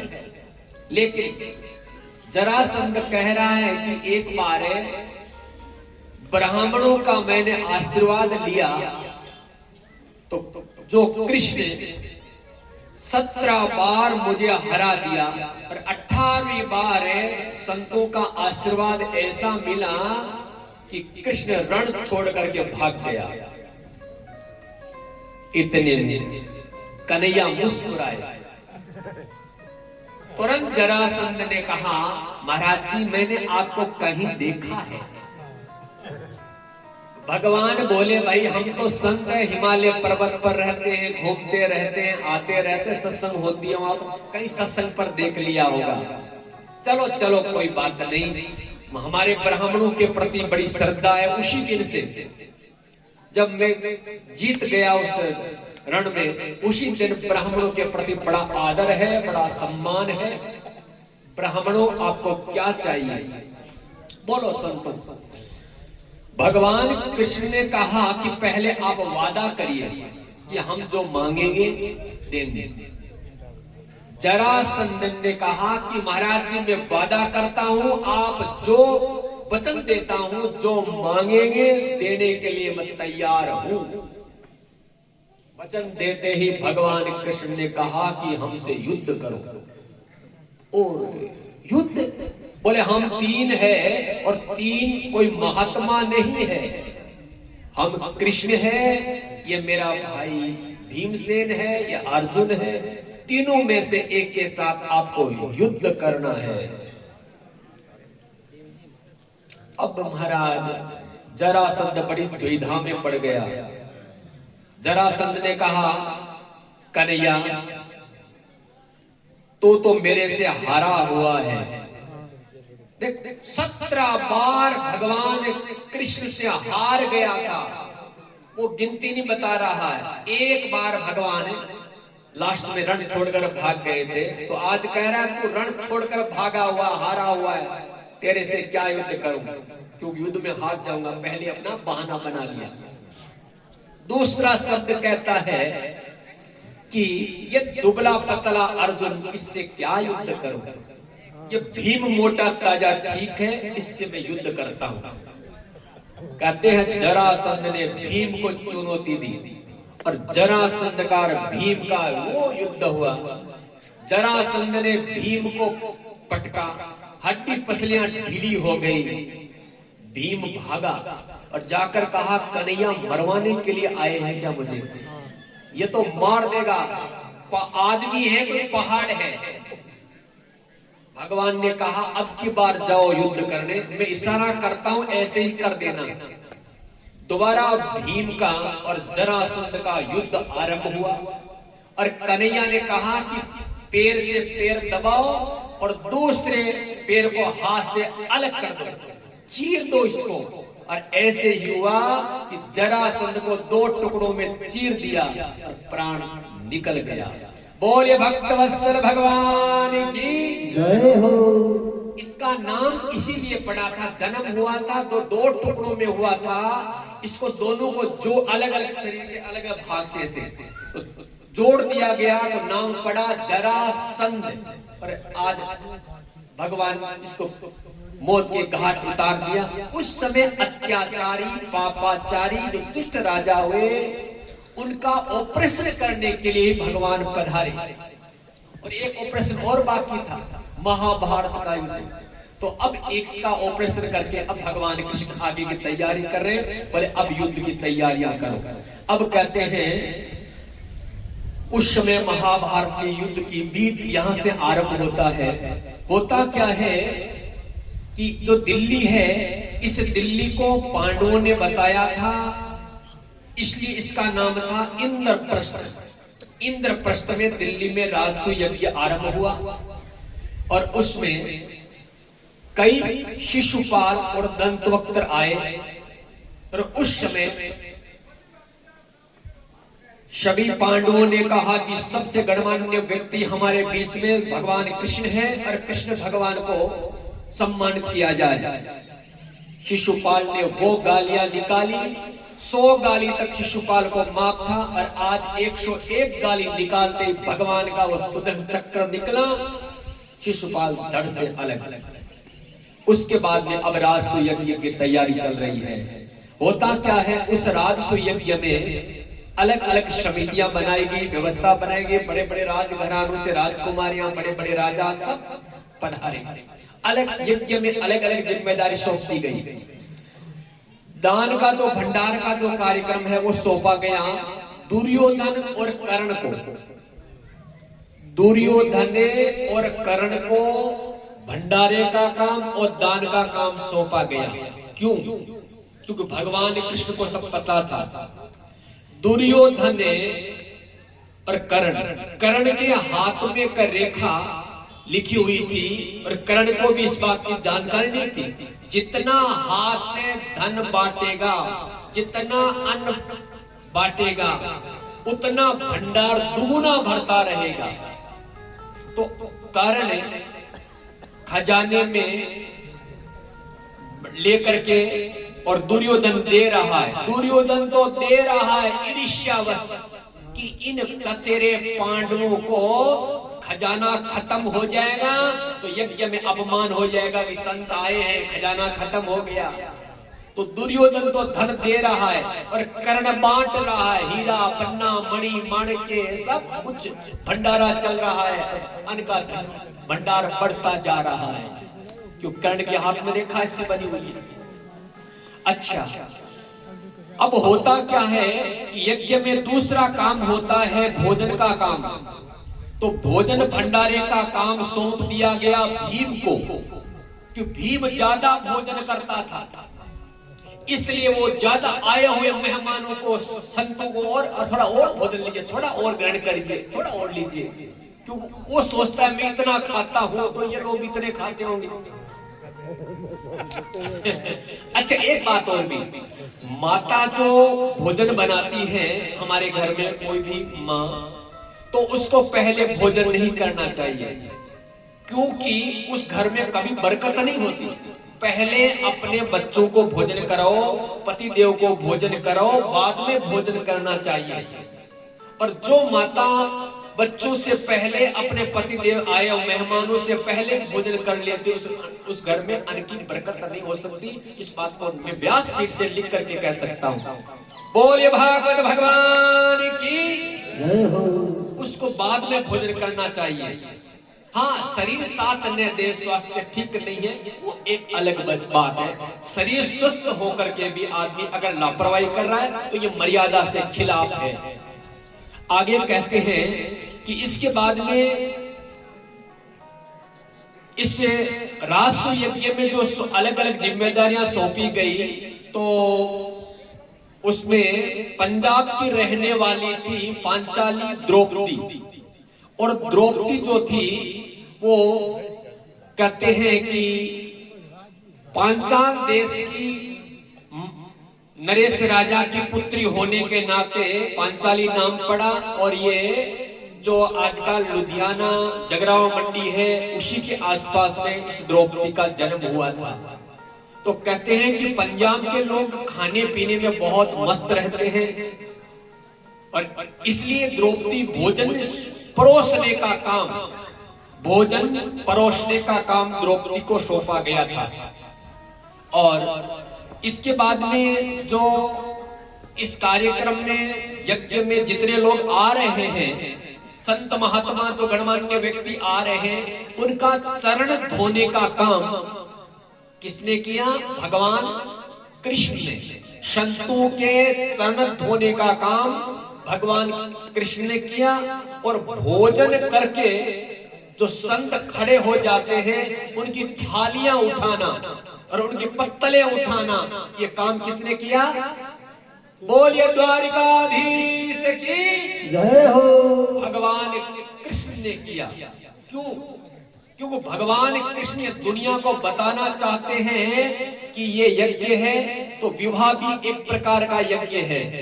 अब विवाह हो रहा है किसी के, तो उस घर में आप बर्तन उठाने का काम है, थालियां उठाने का काम है, या साफ सफाई का जो काम करते हो आप लोग, तो ये भी एक प्रकार का यज्ञ है। विवाह में आदि में सबको सहयोग करना चाहिए, छोटा नहीं समझना चाहिए।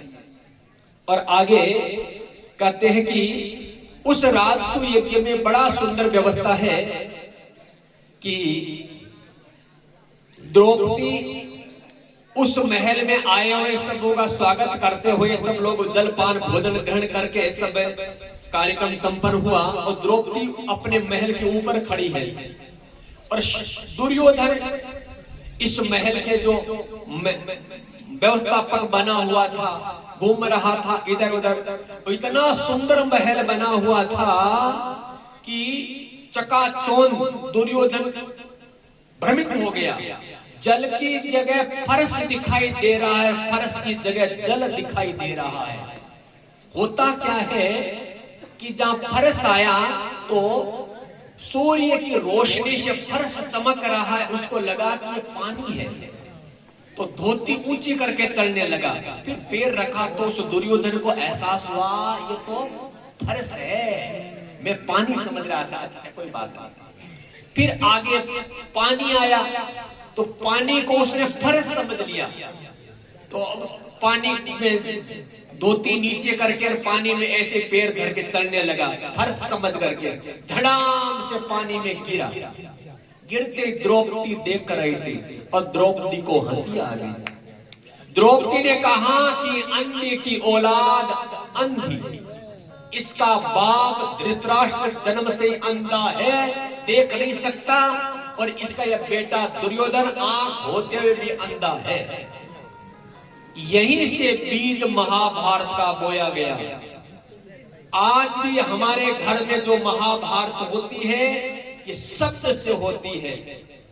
जिसने अपने शब्दों को बस में कर लिया वो सारी दुनिया को बस में कर सकता है। जो अपने जवान को बस में नहीं कर सकता वो किसी को बस में नहीं कर सकता। सोच समझ करके शब्द बोलना चाहिए। आपके घाव लगा है तो घाव ठीक हो सकता है, लेकिन शब्द के घाव जिंदगी भर मिटते नहीं। जिंदगी भर क्या पोता पड़पोता तक याद करते हैं कि मेरे दादा को इसने शब्द कहा था। इतना खतरनाक होता है शब्द का बीज। इसलिए शास्त्र कहते हैं ऐसी वाणी बोलिए मन का आपा कोय, औरन को शीतल करे आपो शीतल होए। धीरे बोलो, कम बोलो, जितनी जरूरत तो उतना ही बोलना चाहिए। भाई शब्द ऐसा बोलो जिसमें सामने वाले को प्रसन्नता हो, हमें प्रसन्नता हो। ऐसा शब्द क्यों बोले जिससे सामने वाले को आग लग जाए, सामने वाले को परेशानी हो। क्यों? देखिए इससे बोलते मनसा वाचा कर्मणा, तीन शब्द है। मनसा मन में अच्छा विचार रखना, अच्छा कर्म करना, और वाचा शब्द से भी सेवा होती है। इधर तो आप हरे राम राम राम हरे राम कीर्तन कर रहे हो, उधर से आप चुबेले शब्द बोल रहे हो, तो कीर्तन आपका बेकार है, व्यर्थ है। ऐसे कीर्तन से कोई फायदा नहीं है। और कीर्तन में भी करते हो, अरे शब्द अगर सोच समझ करके बोलते हो तो कीर्तन जैसा ही फल है।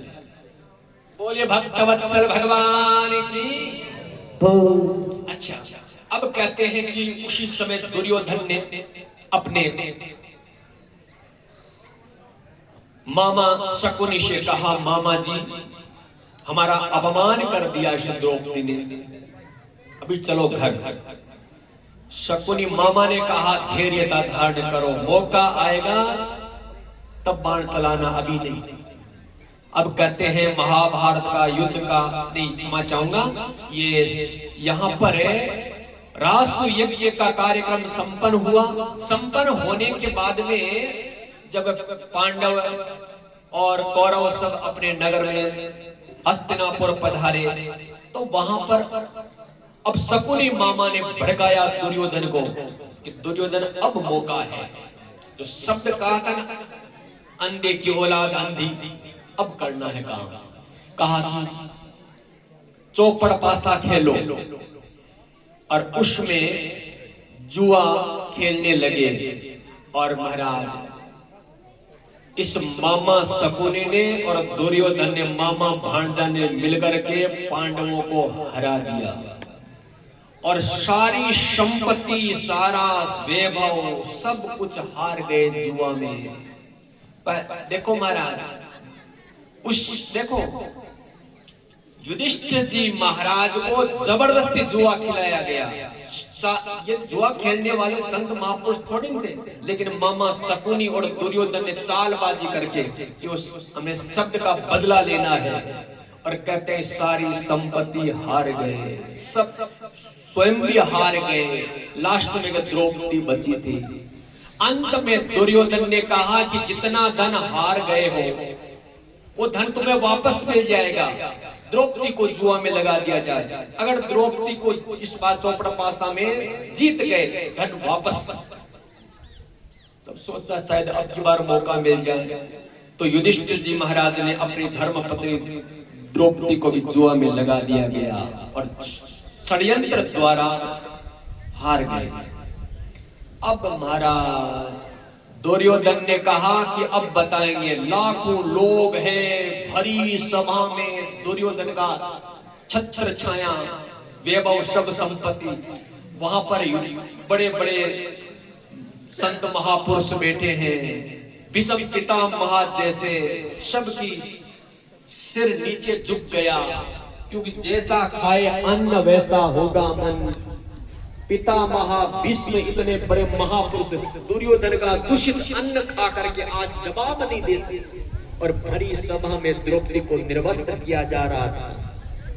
इसने मुझे अंधा कहा है और इसका बदला ये लेना है, इसको निर्वस्त्र किया जाए। और कहते हैं द्रौपदी ने उस समय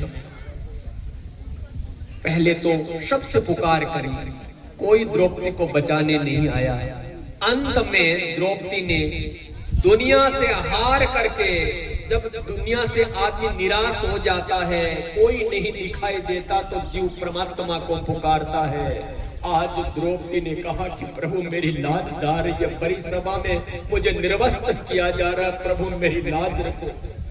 उस समय भगवान उस साड़ी को इतना बढ़ा दिया, वो दुशासन खींचते खींचते खींचते हार गया। साड़ी है कि नारी है पता ही नहीं चला, और उस समय भगवान ने द्रौपदी की लाज रखी। तो परमात्मा को जो पुकारता है, परमात्मा तैयार है, लेकिन हम भगवान को कब पुकारते हैं? जब द्रौपदी की तरह एकदम दुख की घड़ी आती है उस समय। और सुख के समय भी अगर परमात्मा को याद करते रहे, भगवान को याद करते रहे, तो दुख कभी आता ही नहीं। बोलिए भक्त वत्सल भगवान की जय हो। पुनः महाराज पांडवों को वनवास मिला, फिर पुनः वापस आए। आकर के राजगद्दी मांगी, पांडवों ने, कौरवों ने नहीं दिया। महाभारत का युद्ध हुआ, और उस युद्ध में जितने दुराचारी दुष्ट जो राजा थे वो सारे मारे गए, और जो भक्त थे पांडव, उनकी विजय प्राप्त हुई। बोलिए भक्त वत्सल भगवान की जय हो। अब आगे श्री सुखदेव जी महाराज एक भजन, और भजन के बाद सुनिएगा भक्त की महिमा, मित्रता की महिमा, भक्त सुदामा का चरित्र आने जा रहा है। एक भजन, भजन के बाद सुदामा का चरित्र सुनेंगे।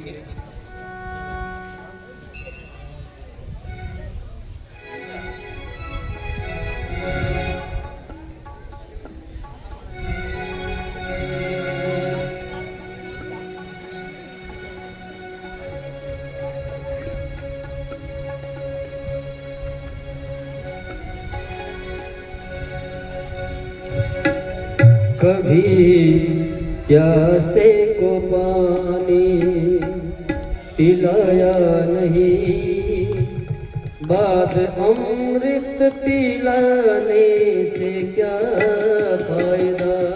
कभी प्यासे को पानी पिलाया नहीं, बाद अमृत पिलाने से क्या फायदा।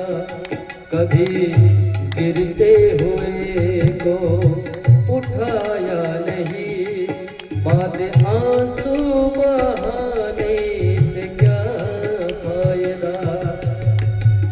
प्यासे को पानी पिलाया नहीं, बाद अमृत पिलाने से क्या फायदा।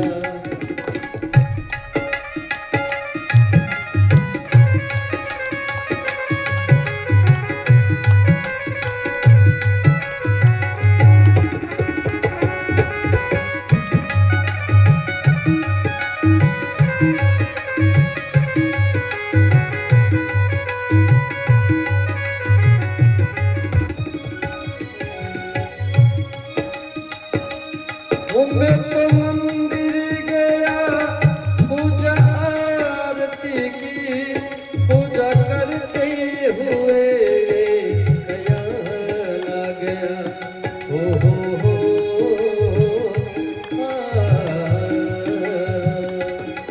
मैं तो मंदिर गया पूजा आरती की, पूजा करते हुए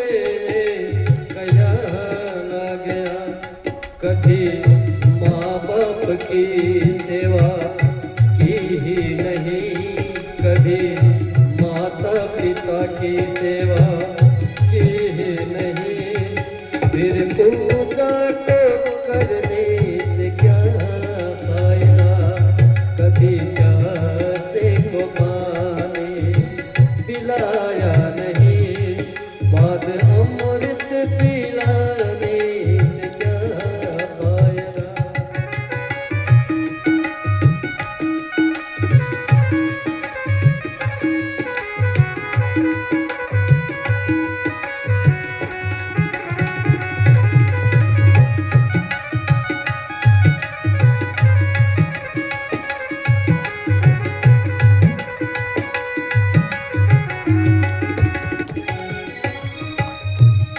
मैं तो सत्संग गया गुरुवाणी सुनी, गुरुवाणी को सुनकर ख्याल आ गया, ला ला ला ला ओ। मैं तो सत्संग गया गुरुवाणी सुनी, गुरुवाणी को सुनकर ख्याल आ गया, जन्म मानव का लेकर, वो जन्म मानव का लेकर दया ना करे, फिर मानव कहलाने से क्या फायदा। कभी प्यासे को पानी पिलाया नहीं, बाद अमृत पिलाने से क्या फायदा।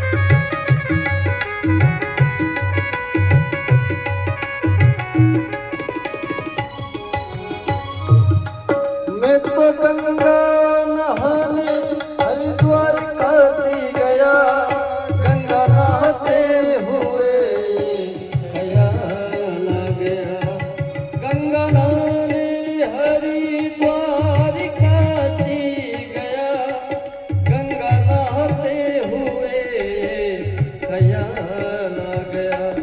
तन को धोया मगर मन को धोया नहीं, तन को धोया मगर मन को धोया नहीं, फिर गंगा नहाने से क्या फायदा।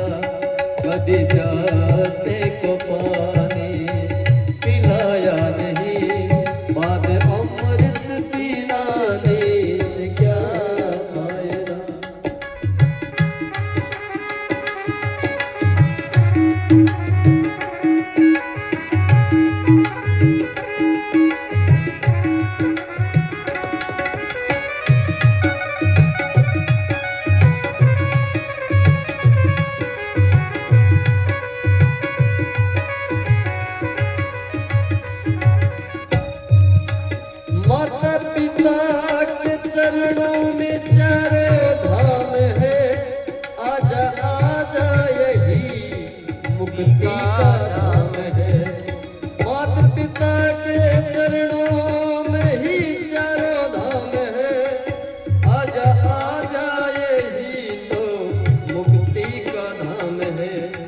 कभी